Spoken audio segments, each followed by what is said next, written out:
This is the Male Rights Activist Podcast, episode 55, where we focus on relationships, sports, and pop culture from a man's point of view. First of all, we want to thank our listeners, each and every one of you, our new ones, our OGs. Thanks for hanging with the fellas. What up?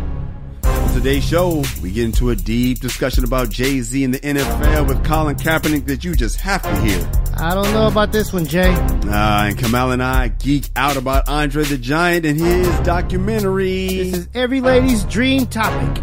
And we help a woman who moved to France and wants to know if she just got assigned to move back to the States. All that and more right now.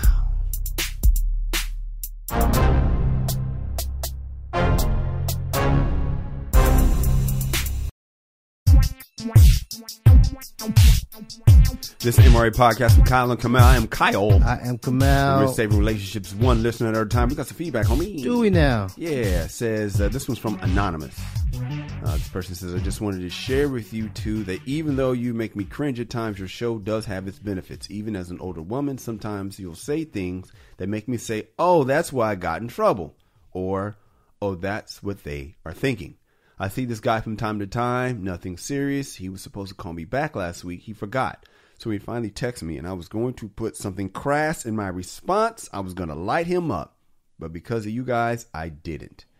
If I had blessed him out like I was going to, I thought, oh, wow, he would not have asked me out tonight. So thank you, gentlemen. It even works for older men. How about that, man? Oh, man, I'm glad that we could be of service. Yeah. I don't get why the feeling or like the need to bless somebody out. Man, you don't understand it. I do, because in their mind it's like you want to correct the bad behavior, and I know I struggle with that sometimes too. When we talked about last week, keep your mouth shut or just listen, silent listener. You see the error, but it's all in the delivery, and we're going to talk about this later on, with the coaching up. It's on the delivery, how you do it. I've worked with for a taskmaster before, and I cannot stand the way that this person sends out corrections. I hate it. It makes me cringe because it's like you could have said that in a better way. No, I get that. Yeah, I get that. I guess when she says he was supposed to call me last week and he forgot, right? Mm-hmm. Now, I have forgotten to call people. It slips my mind. When you think about it, it's like, it's a bad time right now, so I'll do it later on. Whatever. Yeah, it slips your mind. You can be busy at work and whatever. Oh, it slipped your mind. It slips my mind. Slip your mind. All the nights. So it's like, I think it comes from like thinking the worst of people, right? And so that's where she was going to quote unquote bless him out, because she probably thinks that that he could have been doing some dirt, or he's treating her a certain way, he doesn't respect her, or all the things that would, that would cause for somebody to get cussed out or a nasty text. But it's like, don't really know. He could have honestly forgotten. But there's the other side of like, dudes be lying, dude. It's the history. It's the track record of not even, and sometimes it could just be correction. Like your child. If your oldest child who's forgetful, if he forgets to do something, his mom might want to bless him out, or his stepmom might want to bless him out. Well, I get it if it's the first time. I mean, I'm sorry. If it's like the 6th or 7th time. But sometimes it's your 6th or 7th time dealing with that behavior. Now, that's the thing about it. Projecting, like, you basically used to dealing with some no good people, because and you assuming attract a certain type, right? So Kamal always going to attract some type of ball buster woman. So when you just do, right? Your resume says ball buster, ball crusher, ball squeezer, ball buster, ball demolisher. Yeah, he is too laid back. Yeah. So when you go on a first date with a woman and she does something ball busterish, you cringe. Everybody always attracts something. So if this person is educated, smart, intelligent, and always attracts somebody who's maybe laid back and not like them, then yes, their temptation will be to nip it in the bud. Yeah, I just feel You might be right. You're probably right. I just feel like, come on, man. Cut the man some slack. When we come back, it's funny. We're going to actually save a relationship, and it kind of ties into what we're talking about right now. Cool. Hey, guys, I want to take this time to ask you to subscribe to The World According to Cheryl. That is Cheryl Underwood's podcast. It's hilarious, and I'm on it. I love when things organically come together, come out in the full circle, because we are talking about today's Save a Relationship advice. We're going to save a relationship right now, and a piece of advice we have has to do with how you talk to people. All right, guys, now it's time for the lesson of the day. Today's Save a Relationship piece of advice is give your girl a pep talk. Kamal, how does this tie into how you talk to somebody? Well, man, here's the thing about it. Us as humans, man, sometimes we get down on ourselves. We lose confidence. Yeah. Things don't go our way. And we need somebody to pick us up. Mm-hmm. You know, I don't know if I know I told you this before. I don't know if I expressed it on the air, but like sometimes, like when I would like get like some bad news or something like that, or you know, I didn't get like a fellowship, or I didn't get some award that I was looking forward to. Like my ex-wife would kind of like blame me, kick you, like take this with you. Hold on, Tylenol. Well, let me get my shot in. Hold on, you having a bad day? Yeah, hold up. Yeah. And so, man, it was awful, the feeling, you know what I'm saying? And so my philosophy is that when people are feeling down, they're pretty much asking. Yeah. They're seeking it. You know what I'm saying? It's like when you mess up playing sports and you go to coach, I can't make the shot. You don't want the coach to say, you damn right. You damn right. That's why you ain't playing this week or next. Now get your ass off the court. Yeah. You want the coach to be like, son. Yeah. Listen, I believe you can make the shots like you know, just like we do in practice every day. You just need that vote of confidence. So I say, man, when your girl comes home from a hard day's work and she's complaining about, you know, something's going on in her life, your job is to give her that pep talk, man.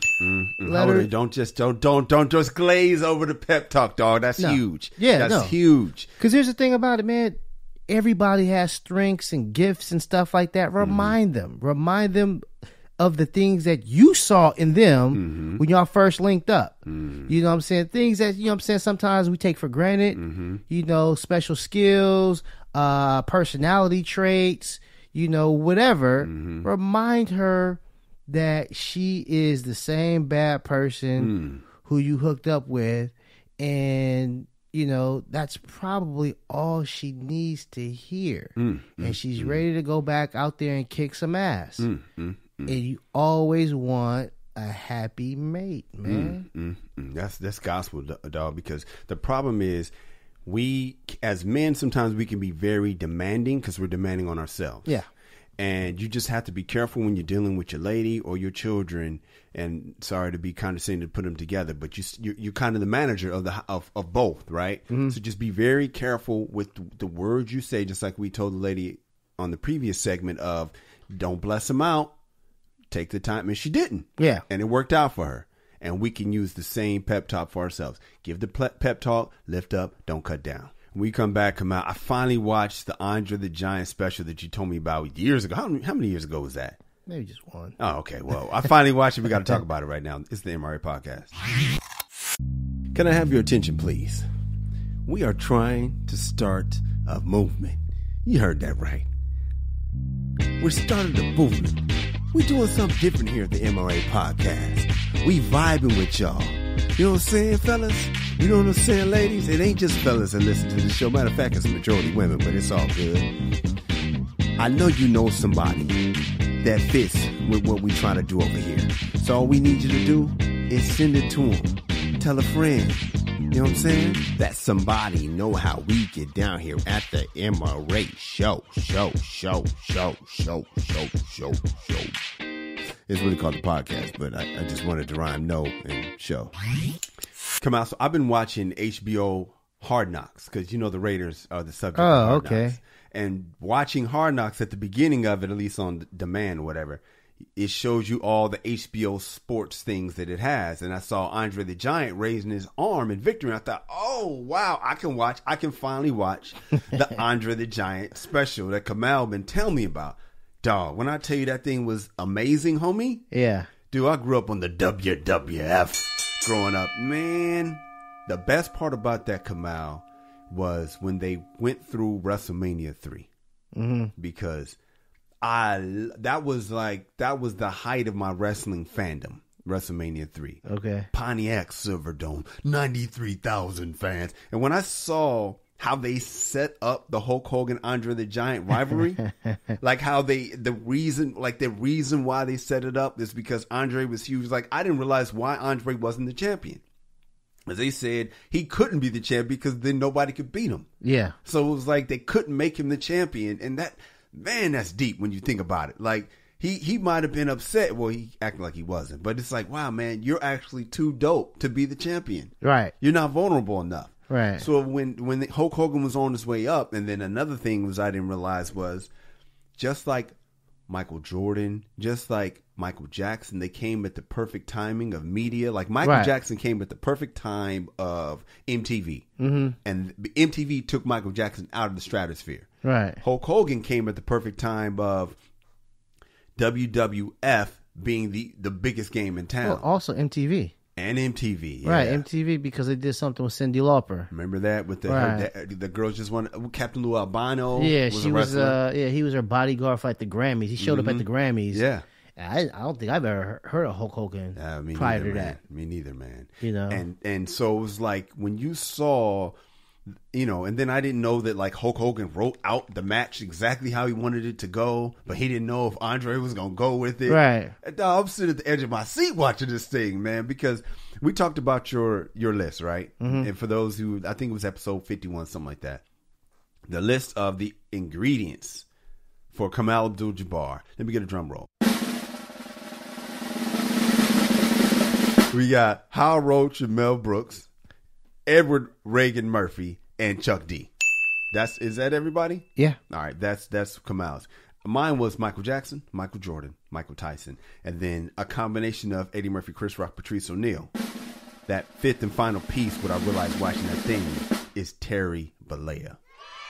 I was a Hulkamaniac, dude. That's Hulk Hogan's real name. That was my dude. When I was a kid, man, that's why I was so hurt when I heard the racist remarks when he let the N-word fly out of his mouth. That stung me, man. Because Hulk Hogan was my hero when I was a kid, dude. I used to rip off my T-shirt. I used to make championship belts out of cardboard, dude. I used to wrestle in my drawers and my socks put up. I got in trouble for trying to rip my T-shirt. Like Hulk Hogan? Yeah, I never could because I was too dumb enough to like cut the collar off. He doesn't have a collar. That little so I'm pulling it off. I can't. Shit. No, I was smart enough as I pat myself on the back to only use old ass T-shirts. Yeah. So of course I couldn't do the collar, but like it would be a hole in it. You know what I mean? We wear our shit till way past expiration. Yeah. So I used to rip my T-shirts off. Man, Hulk Hogan was my hero, man, and Hulk Hogan was my guy because of WrestleMania 3, dude. Like 93,000. Like to this day, I visualize having a comedy show in a football stadium because of WrestleMania 3, man. Because that man, 93,000, it was an indoor record at the time. And like I remember him walking down the aisle and the crowd going crazy. And to this day, I just remember how huge Hulk Hogan was. But like I said, it was a perfect storm of all these things at the same time. And the fact that Andre was. The fact that they set it up, he went on Piper's Pit and Andre turned bad. I don't know if you remember that shit. Yeah, man. Andre was salty. Yeah, man. Yeah. Andre was like, he ripped his shirt off of Hulk Hogan and the necklace broke. Hulk Hogan said he was trying to put something in his eye. I think he said like vapor rub in his eye so that he would cry, but he didn't have to because the emotions took over him. Man, for me, as a grown-ass man, hearing the behind the scenes of how WrestleMania 3 came to play, dog, that shit blew my head away, dog. Dude, I didn't realize how big Andre the Giant was because when I started watching wrestling, Hulk Hogan was the man. Andre be like, he was in tag teams and stuff like that, going against the Heenan family. His body was already breaking down. But like in all the promotions, Andre was the guy carrying the box office. So all the wrestlers called him boss. And they wanted to make him happy because he technically was the reason why they were eating. Matter of fact, let's talk about how it happened. Yo, Kamal. What's up? I finally finished my album, dog. The one you did in 2013? Yeah, man. I know, man. A long time ago, man. But I said, you know what? I'm going to finish this album. This thing is coming out. Eventually. You know, you got to finish. You can't give up. I can dig it. And eventually it's finally here. Eventually it's finally arrived, man. And I was listening to it, man. This thing is funny, dude. Okay, it's not dated. No jokes about Chingy or nothing like that. There is some dated jokes in there. Like there's a reference to, it was before Michael Sam came out. Because it was like a reference to gay athletes that came out. And I was like, wow, that's dated. Okay. But the juxt of it is everything's good. Bruce Jenner still... Yeah, Caitlyn. He's Bruce in the album. He's Bruce. I don't talk about him, but he was Bruce. Yeah, I used to have a Bruce Jenner joke. He was Bruce in this when I recorded this. But no, it's ready, man. It's out. Okay. It's funny, man. Check it out and get it on iTunes right now. It's called "Be a Man at All Times." So before, wrestling had territories, right? Yeah. So you had to go to North Carolina territory. Then you go to the Texas territory. Then you would go to New York City. That was WWF. But Vince McMahon, he bought wrestling from his dad, and his vision with the advent of cable TV was, I'm going to take over all the territories. I'm going to pay the best wrestlers to all come to the WWF, and there's going to be one big territory. Yeah, he basically, let's say there's a bunch of record labels. Yes. And like with Def Jam was getting Jay-Z, DMX, and he starts, if he starts taking Lil Wayne from Cash Money and, you know what I'm saying, Dre from Interscope and, you know what I'm saying, Cube from Relativity, whatever. He just starts picking all the best people, all the best wrestlers from different labels. And that's what Vince McMahon did. Yes. He got everybody's star and to build his company. And slowly but surely, either they all went out of business or he bought them out. And so he was pretty much the only game in town. Yeah. And the thing that was so cool was they all had an agreement. He broke that agreement because that wasn't an agreement he made. What do you mean they all had an agreement? They had just an understanding that basically, hey man, you stay over there. I got this, like territories. Yeah. It was no union. It was no contract. It was just gentleman's agreement. He didn't sign that. That agreement. That was something his pops made. He's a cold dude, though. He even said it in his thing. Yeah. He said, I have this gift of coldness. Yeah. And I was like, shit. Yeah. Even Andre, after when he got old, he felt like Vince used him because Vince did use him. Vince McMahon, think about pro wrestling, a lot of sports, but pro wrestling is probably worse than any other sport, even though it's not a sport, because they will use you up like a workhorse, and either put a slug in you, sell you to the glue factory when they're done, but they will use you until they can't. Yeah. And so you have all of these wrestlers who are these former wrestlers who are addicted to painkillers. Their bodies all broken up. They've had countless surgeries, and they had their marriages because they were never at home, so they have trouble at home, and their kids. A lot of them commit suicide. A lot of them just die of drug overdoses because they're addicted to drugs now, and steroid related side effects. Right, and my man, just brings in new talent, brings in new guys, next. And so I think it's a cold business. At least with professional football, there's a pension and stuff like that. But like wrestling, it's like if you're not working, you're not making any money. You're not making money. The next thing you know, you're signing autographs and taking pictures, and you're that guy. And those are the ones who who don't have like concussion related injury. Their body is fucked up. But also we can cheer them on and boo them and stuff like that. And once they're gone, it's like we don't really care. Like Andre had to be, when he was a bad guy, he felt the booze because fucking wrestling fanatics, especially in the South. When I went to school in Louisiana, I didn't know wrestling was still hot. I kind of cooled off of wrestling. I kind of grew out of it. Right, high school I stopped watching, whatever. Junior high I started fading out of it. Elementary, wrestling fanatic. Junior high school I'm fading out. I get to Southern in Baton Rouge, and wrestling is huge. And I'm like, what? Did I miss something? Now, wrestling was making its comeback with The Rock and all that shit. But, they had never left. They were into that shit. And I was like, what the fuck? These niggas. You know who is not into this shit? Who? our female audience. Oh, women do not give a fuck about wrestling. I'm just saying right now. Yeah, I know. They're like, is this niggas really going to talk about wrestling for the... You know what's funny is we never have talked about wrestling on this show. And I'm like, today's the day. Today's the day that we just going... You're going to have to please just work with us just for a second. Fast forward. These niggas are still talking about wrestling? Oh, my gosh. You're right, man. Thank you for giving us a heads up. But fuck that. Today we're going to talk about wrestling just for a little bit. Just because, man, that was my shit. Just right before we leave, man. When I did not, because Hulk Hogan didn't know if he was going to win the match and lose. In wrestling, you normally know. He said that Andre the Giant called for a slam, and I'm thinking, I never knew this shit. They called for the moves, you know, and Andre had to help him be slammed. It's the first time he's ever been slammed. 500-pound man, Hulk Hogan slams. But no, he had never been slammed, body slammed. Yes. No, he had lost before. No. That's the thing about it. That was what they do is, man, they give everybody a new backstory and stuff like that. If you go on YouTube, there's a bunch of people slam Andre the Giant. See, I drank the Kool-Aid. Oh yeah. They were trying to act like he was undefeated. He never lost. But I mean, it's like they just like that was 8 years ago. Nobody remembers that. Yeah, you know what I'm saying. But Andre the Giant has been slammed before. He was smaller. Yeah. He was smaller, but like the Heenan family and those guys, Ken Patera. Yeah, thanks for ruining it for me, dude. My bad. Anyway, so he calls for the leg drop. Hulk does it. Man, just go ahead and fuck up the whole segment, Cabal. I'm cool. We come back, man. We're going to make him even more mad because we're going to double down on Guy Talk today because it's Guy Talk Day today. The Old Man and the Gun. Remember I asked you to watch that movie? Yes, sir. We got to talk about it when we get back. This is the MRA Podcast. Hey, what's up, man? I just had to take a time away from the podcast to let you know.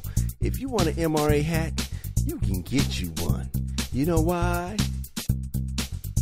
Because we got them for sale. We got them for sale. We got them for sale. We got them for sale. We got them for sale. We got them for sale. We got them for sale. You can get you one in red, blue, black, whatever you want. Just go to the website, themrapodcast.com. That is themrapodcast.com and get you one.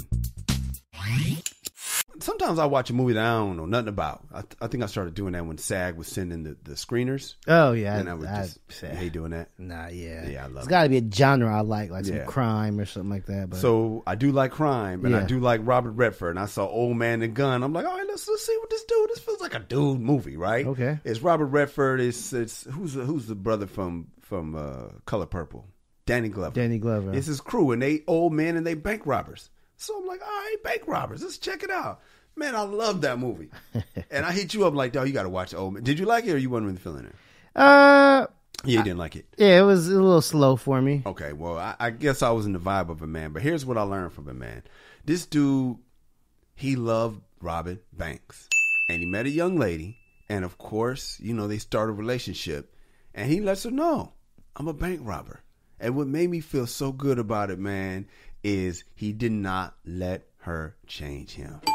Well, he said he was just playing, though. At first. Yeah.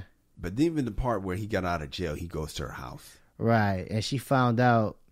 So when he got picked up, she came to visit him. I said the one concession, she found out that dude escapes a lot. He always escapes. And she was like, well, can you not escape this time? Let him take you. Serve your time. Yeah, so he was like, okay. So he served out his sentence. And when he got out, they moved in together. Yeah. He tried to be, a domesticated dude. I don't know how long it lasted, maybe a couple of weeks, a couple of months. Yeah. And then he drove past a bank. And he was like, you know what? Yeah. I got to get back to work. And he went and scoped it out a little bit. Mm-hmm.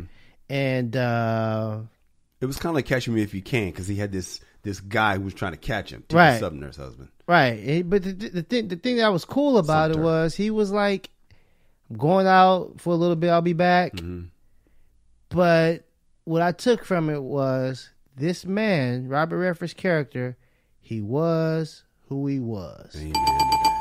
Even as an old man in the twilight of his career, he was like, I'm a bank robber. That's what I do. And I'll run the risk of getting caught. It's part of the game. It's part of the game. Not, because some people be like, hey, man, you're an old fool. Go somewhere, sit down. Yeah. Live out the rest of your life. Uh-huh. You got a chick that wants to be with you. Mm-hmm. Live out the rest of your life. And just go be happy. And be a citizen. Living the life that she wants you to live. Right. Nobody. Here's what I like, Kamal. He did not smash. He stayed in his own room. If he would have smashed, it just would have helped her put her hooks in him even further. He didn't smash. He kept his independence. You know what I'm saying? Yeah. And that helped him because he had his independence, he was able to do him. And when he was ready to get back to robbing banks, he did that. And he went back to jail, and it is what it is. Not to ruin the movie for you. He didn't. I don't think he had any regrets. No, and I wouldn't. And I was, man, it was so refreshing to me come out that he stayed him, because so many times in these love stories, dudes, end up just not being who they are for the sake of what their woman wants, and that just seems like that's always what happens. Right. You know what I mean? If you want to be happy, just let her pretzel you. Yeah, it's like as the dude, you don't know what you want. Oh, you know, but you don't know. Yeah, you don't know what you want. Mm-hmm. This is what's best for you. Oh yeah, it's treating us like children. Yeah, that's basically how it is. Yeah, and so the movie, showed a man being a man. Yeah, he was true to it was to his truth. His truth. His truth was I do what I want to do, and hey, he was a man at all times to the very end. To the very end. And when we come back, we got to talk about a man that I respect. Come on, I got to get your take on it, man. Jay-Z in the NFL and Colin Kaepernick. This is the MRA Podcast. Hey, if you're enjoying the podcast, do us a favor. Tell a friend. That's it. Costs you nothing, helps us out, and gives your friends some entertainment to make that commute a little easier, or gives them some company on a workout, or while they're cleaning the house, so it helps them out, helps everyone out. All right, so please subscribe, leave a positive comment, and share. Come out. Jay-Z is the National Football League's official live music entertainment strategist. What the hell is that? Basically, I don't know. He's supposed to be helping them. Oh, like for Super Bowl halftime specials and stuff like that. He'll be consulting, probably sending people from Rock Nation. Yeah, something like that. So make sure to get Rihanna and all that. And he's also in the Inspire Change activism campaign. But people are upset about it because Jay-Z last year in the Super Bowl, he even rapped on the song Ape Shit with 444. He said, basically the NFL they wanted me to be in the halftime show, but I don't need them. They need me. I'm paraphrasing. And, he used to rock the Colin Kaepernick jersey, the all black. Matter of fact, when he went on Saturday Night Live, I'm pretty sure he had on the Colin Kaepernick. That black Colin Kaepernick number 7 jersey. Yeah. I wanted that shit so bad. Yeah, why don't you get one? I don't know. They sell them, right? Yeah, do they? I'm pretty sure it's like a Raiders jersey that you can customize and just put Kaepernick on the back. It was, I know the NFL was probably selling. I don't know who. Nike was selling. That's Nike what it was. Selling, yeah, so I'm sure there's for sale. Anyway, so Jay-Z was definitely pro Kaepernick. He was like, man, fuck the NFL. And now he is in bed with the NFL. And people are mad about this. Colin Kaepernick's girlfriend is calling him out, which bothers me because Colin Kaepernick doesn't ever seem to say anything. But his lady is doing all the talking today. His lady does a lot of talking, man. I think for he was up for the Baltimore Ravens backup quarterback job. I think she lit into Ray Lewis or something like that, and they were like, "We're good." Yeah. It looks bad. For who? Jay-Z. It looks bad, man. I don't really know the particulars, but from the outside looking in, it's not a good look for Jay. Why? Well, because he's rolling with Colin Kaepernick. He's supporting Colin Kaepernick. And then it's like when the NFL almost just, comes up with a number for Jay-Z. Mm-hmm. It's like, oh, okay, yeah, we can do something. We can do some business. Mm-hmm. Meanwhile, Kaepernick still doesn't have a job. Yeah. Kaepernick is still on the outside looking in. Mm-hmm. And so when the people say, "Oh, did you talk to Cap about this?" I think he might have alluded that he did. He made it seem like he did. And then Nessa was like, "No, they didn't." And then Eric Reed, the safety for the Carolina Panthers, who was the second guy to kneel. Mm-hmm. So every time you see Colin Kaepernick kneeling, it's two guys. Mm-hmm. It's Kaepernick and Eric Reed. Mm-hmm. Kaepernick gets all the shine. Yes, and just the reason why he's the face of it, because he probably was the first one. He's like Jackie Robinson, but there was a Larry Doby who came 11 weeks later who went through all the same shit that Jackie Robinson went through. Man, hit us with Larry Doby, boy. Golly, that's come out. But it was like a dude that went through the exact same shit, but he wasn't the first. He wasn't Jackie. Right, so Eric Reed, he kneeled, same thing, same protest, same issue. Mm-hmm. But Eric Reed is a defender. He's just not as famous. What I'm saying is he got another job. Mm-hmm. He got a lot of jobs. Once his contract goes over for the Niners, he was out of work for some weeks, and it looked like he was being blackballed as well. Yeah. But because he's is he better than Cap? He's a linebacker. I thought he was a DB. Or a safety. Yeah. There's more safeties on the team than backup quarterbacks. And it's just lower profile position. Right. And so we don't even know what position he plays, but we all know what Kaepernick plays. But here's the thing about it. He's not the face of the movement. No, he's not the face of the team either. Yeah, so Eric Reed gets a job, but him and Kaepernick is still tight. Yeah. So Eric Reed lit into Jay-Z on Twitter yesterday or the day before. And so I'm like, wow, man, because I'm a big Jay-Z fan, and I like to think that Jay is always looking out for the culture. He's got, our best interests at heart. But, the people who actually started the struggle are not happy with it. And when Jay-Z says something like it's time to move on, it's not about that. We're past kneeling and stuff. Something that he never did. Yeah, well, they asked him in the press conference. There was a press conference he's sitting next to Roger Goodell, which bothered me because Roger Goodell's grinning and chuckling at Jay-Z's jokes, and I'm like, oh man, Jay-Z, this is not a good look while you're sitting next to Roger Goodell. And it's not a good look, man. It's like, hey, look, we're not gonna bring your boy in, no, but we can give you some money, and can you call off the heat? No more songs, no more. Yeah. And here's the fishy part. They approached Jermaine Dupri last year for pretty much the same job. And according to JD, Jay-Z reached out and told him that it wasn't a good look. Wow. So Jay-Z talked him out of the job. That he now has. Yes. Yeah, that doesn't look good at all. It looks shady. I hope none of this stuff is true because I admire Jay-Z. I like his business acumen. Yeah. I like his social stance. But this right here. This shit right here, nigga. This shit right here, nigga. Right here. This shit, nigga. This shit here, nigga. Looks bad. It looks bad. Well, let me just tell you what let's just talk about what Jay-Z is. Jay-Z is an ex-crack dealer. So it's obvious that he will do. I mean, I just watched the Freeway Ricky Ross documentary on Netflix, blew me away. So it's obvious that he don't mind doing some shit that will hurt his people for his own selfish gain. He's a crack dealer, right? But he will take that money and bless a lot of other black folks because he's put a lot of black people to work through all of his endeavors that he built on the backs of crack babies, crack aunties, crack mamas, crack daddies. He just helps destroy the black community through selling crack, has talked about it, bragged about it, but at the same time has done amazing works for black people. The thing that bothered me about it, the whole thing, was when they said, would you kneel? And he was like, we passed that. The purpose of that, this wasn't about Colin Kaepernick getting a job. The purpose was to raise awareness. Are you aware? Are you aware? Are you aware? So you could tell he's starting to get a little defensive. Well, let me tell you, for me, I wouldn't have did this because this whole thing started, all this awareness started with one man. Colin Kaepernick. Mm-hmm. The reason why Jay-Z has his position is because of one man. Colin Kaepernick. And for Jay-Z not to go to bat for him. I don't mind him taking the job, but it's like, hey, my boy needs...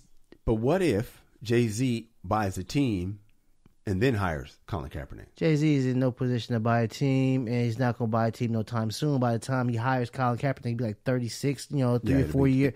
Yeah, it's like the man's in his athletic prime right now. You know what I'm saying? So I don't... It give him like some symbolic job. Yeah. Cap wants to compete. He wants to get out there and but I have a problem with that. I'm calling out Jay-Z, so I got to call out Colin Kaepernick. Dude, if you want to work in the National Football League, you can't be doing shit that's going to fuck up your chances to work in the National Football League. You got to play ball. I agree. If you want to play, so like when your girl is talking shit about the very league you're trying to get in, it looks bad. When you've never really said what you're doing, you just kind of almost passive aggressively just drop little tweets to say what you're doing, but you haven't said shit. You haven't said a goddamn thing. If you want to work for these people, why is Jay-Z bad for wanting to work with the same people that you want to work with? You want to work with them too. Well, I think it's because of he wants to work with them on his terms and he don't want to compromise. That's where he's fucking up. Right. He don't want to compromise.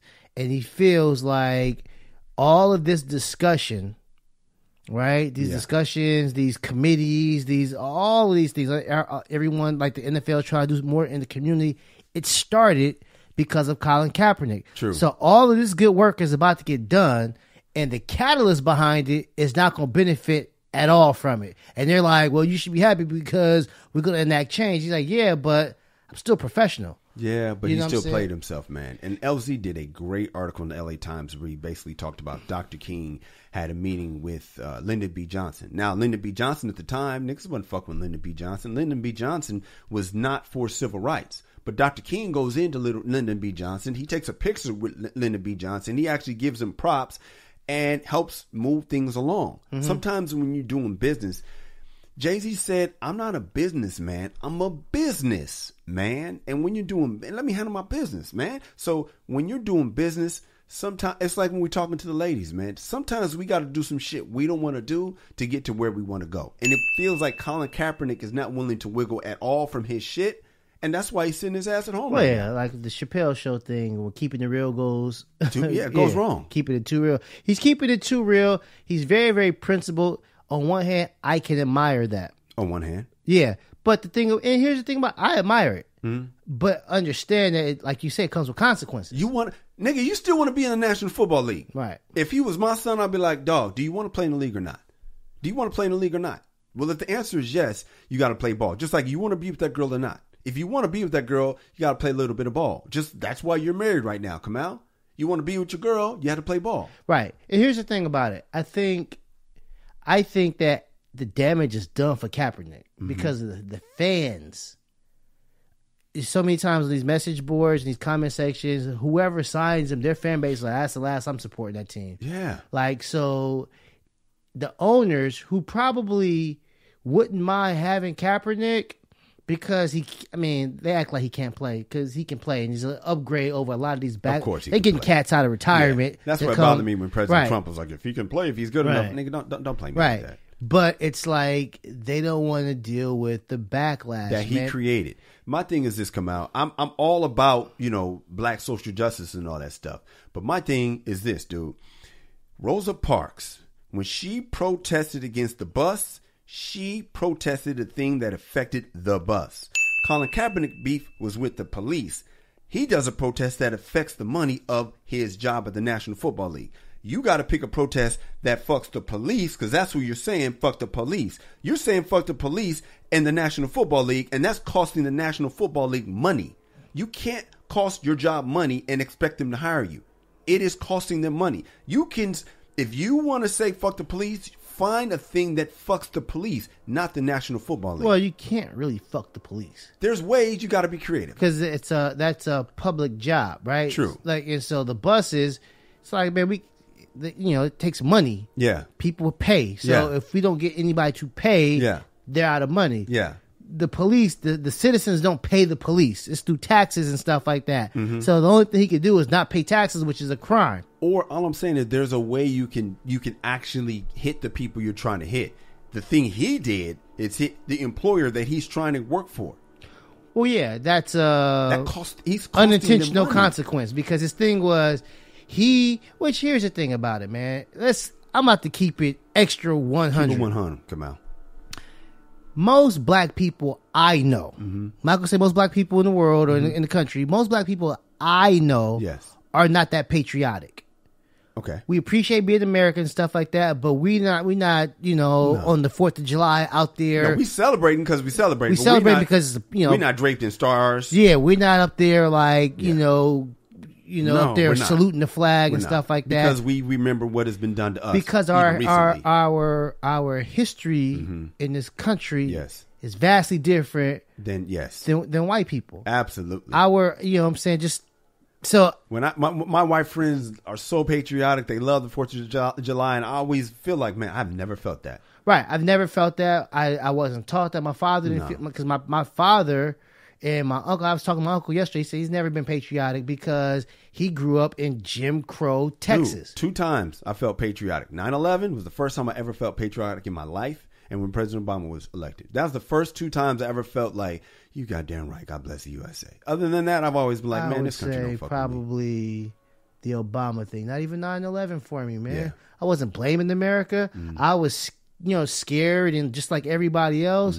We get way off of the MRA podcast. But so let's go. Going back to how I feel about the country. So I've never been patriotic, and I don't know many black people who are. Nah, me neither. We're grateful to be here. We wouldn't want to be anywhere else. Chris Rock said it best, as usual. Yeah. It's that uncle that molested you but paid your way through college. Right.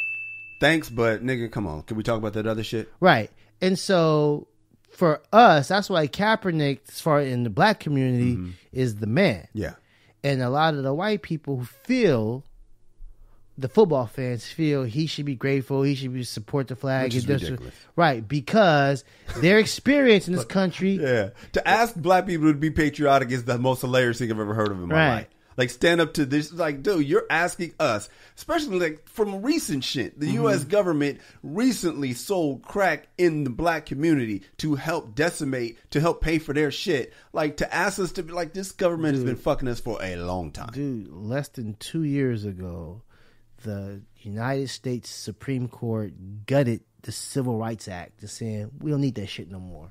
And as soon as that happened, motherfuckers states started enacting, these southern states started enacting these voter ID laws to basically suppress the black vote. Yeah. You know what I'm saying? Some 98-year-old black woman might not have ID. Yeah. You know what I'm saying? Yeah. So where's she going to find her birth certificate from? And all, I mean, basically, that's who it's hurting and stuff like that. That's in this country. So Colin Kaepernick was like, man, I'm not about to stand for the flag that doesn't live up to the ideals it claims to. You know what I'm saying? All men are created equal and all that stuff. Yeah. That's not true for a lot of people. True. It's not true for a lot of people. I agree. And so Colin Kaepernick didn't want to stand. He wanted to sit, and the guy said some soldier said it's that's more disrespectful. Yeah, so kneel. So kneel.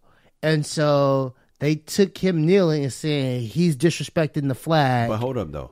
If he listened the first time, they said that's disrespectful, right? Because his first thing was disrespectful, so he changed it. Right. The second thing was said as disrespectful as well, but he didn't change that. Well, because he heard from the horse's mouth. The horse's mouth. That's only one horse. A whole lot of other horses started being like, "Hey, yo, man, that shit's also disrespectful." But they have an agenda. Yeah, but my thing is, if you in an effort to not be disrespectful, you change your protest the first time. There's an argument to be made that you could have changed it again because what he's doing is seen as very disrespectful to a lot of people. I'll say the people who think it's disrespectful don't want him to protest anyway. At all. They don't want him to protest, you know what I'm saying? And the thing about a protest is it's not supposed to be convenient. No, it isn't. It's supposed to be inconvenient, but I mark my words.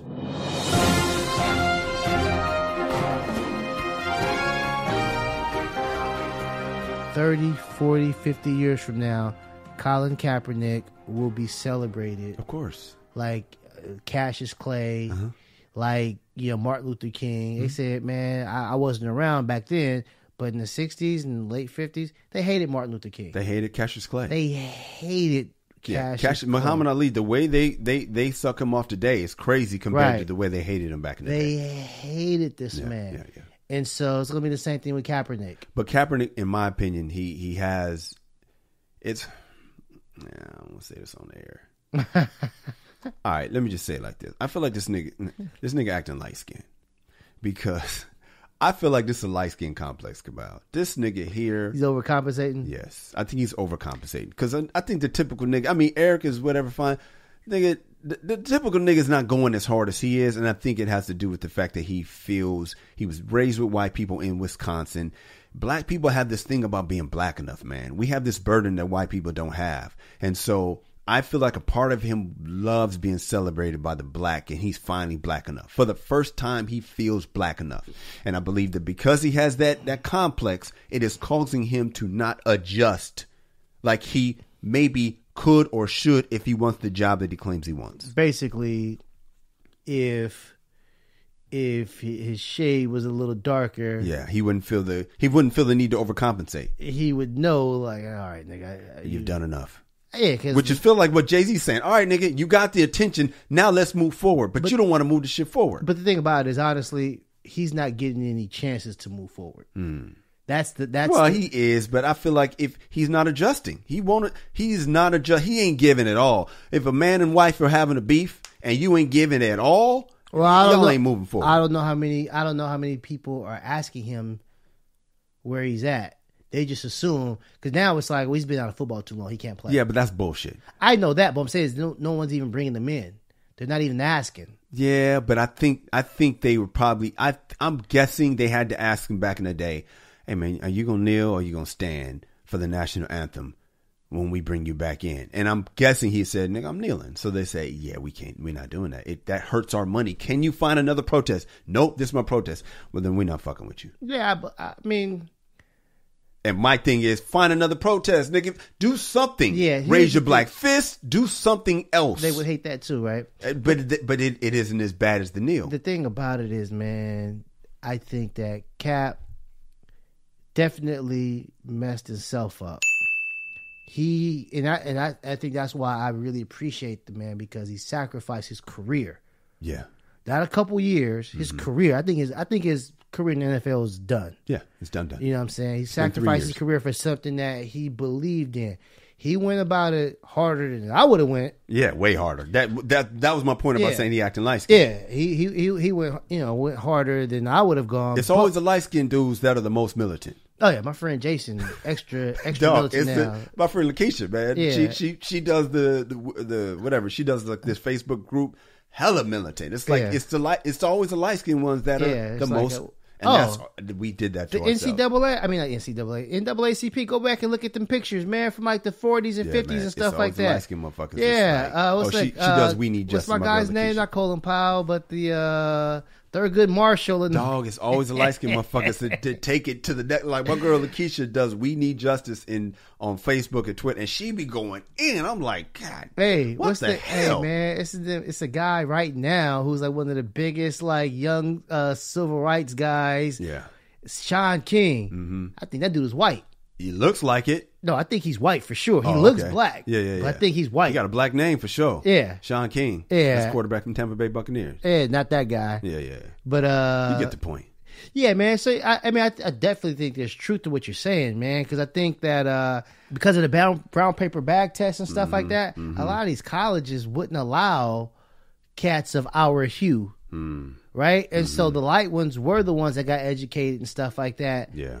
And they got a little bit more privilege, and they probably saw house niggas feel right, niggas. and they probably felt like, hey man, this is some bullshit. Why can't all my people come? Yeah, you know what I'm saying. Yeah. And so they probably were a little bit more boisterous about it, had a little bit more spice in their delivery, because probably too the punishment was going to be less severe. I don't know too many of them that was like hanging from trees and stuff like that. You know what I'm saying? So the punishment was going to be a little bit less severe. And plus, a lot of them were the ones who went to school and were, enlightened and had an education. So this shit has gotten way sadder than it should have. But it speaks on so many levels. House nigga, field nigga, the black on black disparity, which all thanks to slavery, and all thanks to slavery has a lot of us with insecurities and has us act in a certain way. This is too deep to actually solve in this episode, so we're gonna try to get back to what we do. It's time for the Dear Erby letter. When we come back, we have a listener that's thinking about moving from France to Florida. We're gonna get into that. This is the MRA podcast. Are you yelling at your radio right now? What the hell you saying? You wrong, Kyle. You wrong, Kamal. Yeah. Or right. That's what I'm talking about. Word. Yeah. Hey, then tweet us. Stop what you're doing unless you're driving. Stop what you're doing. Hit us right now. Respond to us. Just talk to us right now. Let us know how you feel. I'm at Kyle Erby. I'm at Angry Kamal. Or you can hit us both at the MRA podcast and let your voice be heard. Yeah, man. So we'll read it. We might even respond. And you just might hear it on the show. Yeah, man. Be a celebrity for a day. Yes, man. Just stop what you're doing. Hit us up, man. You'll get a response. Yes, sir. Let's get into this Dear Erby letter. Let us. Dear Erby, hi guys, I am listening from France. I'm in a long distance relationship with a guy in Florida. We've known each other for years, but just made it official in August. Congratulations. I had some fears about this path and how it would work, even though it feels so right. ! But when I look at all the signs I've gotten from the universe and from the spirit, I feel like this is supposed to be our path. Basically, I will need to uproot myself and my young son again to put our family together.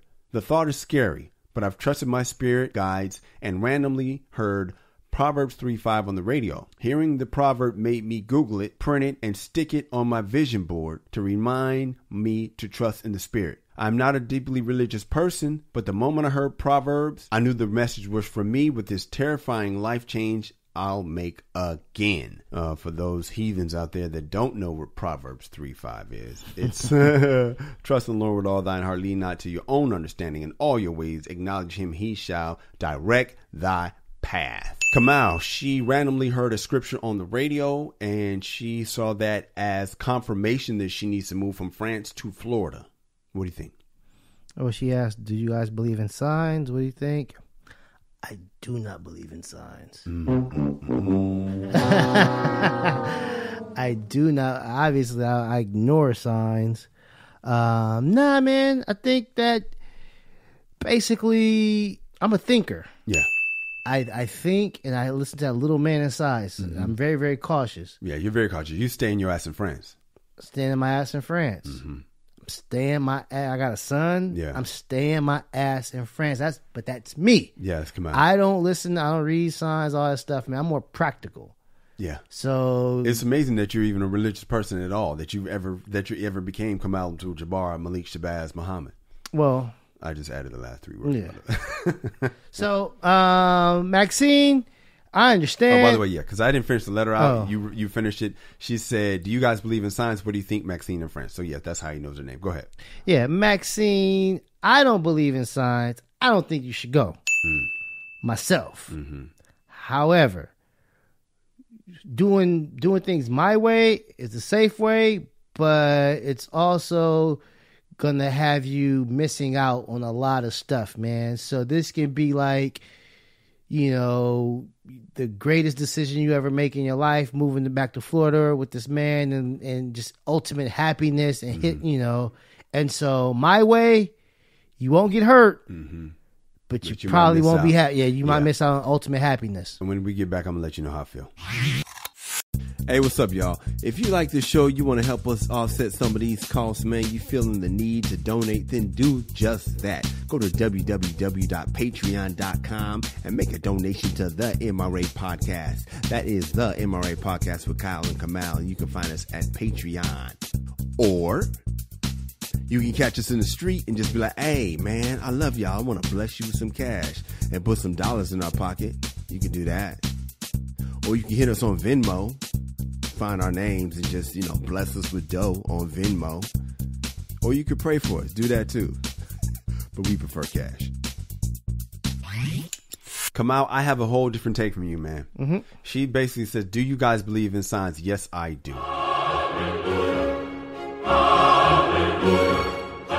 I believe in signs. I just think it's dangerous because sometimes you find what you're looking for. Sometimes you're looking for something and you find it. If it's just like when, you know, I used to hate it when the lady would send an article to back up her whatever. Say we get in an argument and I'll say the week starts on Monday. She'll say it starts on Sunday. So she'll send me an article. This is why the week actually starts on Sunday. And I could send her an article. This is why the week actually starts on Monday. But you're not going to actually look for it. I'm not looking for no damn article. She's going to send it and it's just going to make me mad. But the point is, there's always something that backs up what you think. She wants to go. This is one of my theories. Women move because of relationships. Men move because of work. If a woman moves across the country, across the world, it's because she is leaving a relationship or she's going to one. That is my theory. I have plenty of women that I got this from. I didn't make this up. I just started noticing every time a woman moved far, it was because I just need a fresh start. What happened? Me and such broke up. So much so that I was on stage one time and this girl, I was freestyling in San Diego and this woman was like, I just moved here from Michigan. I was like, oh, really? Oh, let me guess. You and somebody just broke up. Big laugh. She was like, how did you know? And I'm thinking, I just was like, because I have a theory on that. And she was like, yeah, I just needed a fresh start. It happens so often that I was able to predict that woman's thing. She either is coming to a relationship or leaving one. So this woman wants to uproot her son and move all the way to Florida for a relationship. Well, here's my thing. It's hard to find a good connection, Kamal. But you got to be a little more cynical before you uproot your child who you just moved to freaking France. You just moved this kid to France. Now you're going to, why'd you move to France? Well, let me guess. It's because you broke up with somebody. I don't know this, but based on my theory, why'd you move to France in the first place? She was with somebody who moved to France. Exactly. Yeah. So what's sad is your child is about to move again for this what could be a wild goose chase. But I'm gonna tell you to go because you just don't know. Plus, it brings you home because I'm guessing you're an American living in France. It brings you home. I don't think this new relationship is gonna work. Why? Because most relationships don't anyway. You get tired of each other, and then next thing you know. But the thing is, at least that relationship brought you home. So I'm happy to see you come back to America.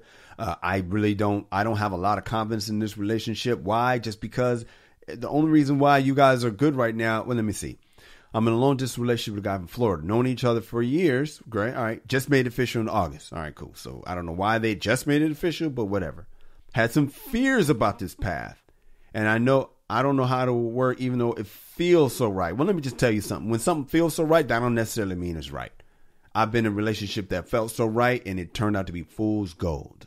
Yeah. It seemed, honestly, man, like I said, I'm more practical. Yes. I don't act on emotion. Mm-hmm. I'm definitely going to move halfway around the world on emotion. Yeah. You know what I'm saying? And like just like uprooting herself and her kid, I think it's a mistake. You know what I'm saying? But again, that is old, safe, boring, vanilla Kamal. But a lot of people live like this, man. They just go off of their gut and feeling, and they're so spontaneous. And so it works out for a lot of people. But I think the older you get, man, the more you need to like suppress that shit. Because like she's got a kid and stuff like that. If she was just solo, dolo, that shit, man. Go to the moon if you feel like it. Yeah, I feel you. Well, let me say this. Since you brought up a Bible verse, I'm going to hit you with Romans 8:28. And it says, and we know that for those who love God, all things work together for good, that those who are called according to his purpose. Now, we always forget that those who are called part, and we just always like to talk about that all things work together for good. So I'll allow you to paraphrase it if you like, but it's all going to work out. So if you're being led back to America, like I said, I'm just happy to have you back home. Do I think this new relationship will work? No, just because I'm cynical, and I don't think most relationships are really going to work because people ain't trying to do the work that it takes in year 8 to keep that thing going. Most people go on feelings, and relationships are more than just feelings. They're work you got to push through. So if you have that push through that you probably haven't had up until now, yes, your relationship could stand a chance, but most likely it won't. But like I said, all things will work together for the good. You'll be fine. That's where we are. Work. If you guys have a Dear Erby letter, send us an email at dearerby@themrapodcast.com. That is Dear Erby at themrapodcast.com. Where can we find you? Twitter at Angry Kamal. I'm at Kyle Erby, KYLEERBY on all social media. You can find us both at the MRA Podcast. Also go to kyleerby.com where you can see some of my commercials, check out some of my comedy clips, download my album. All that's at kyleerby.com. And the MRApodcast.com is where you can find all the episodes. The episode where, Kamal and I talked about, the ingredients. I think that's 51. Just go through them, have fun, just binge us. Check us out, ladies. Especially Maxine in France. We love you. Fellas, be a man at all times. Deuces. MRA.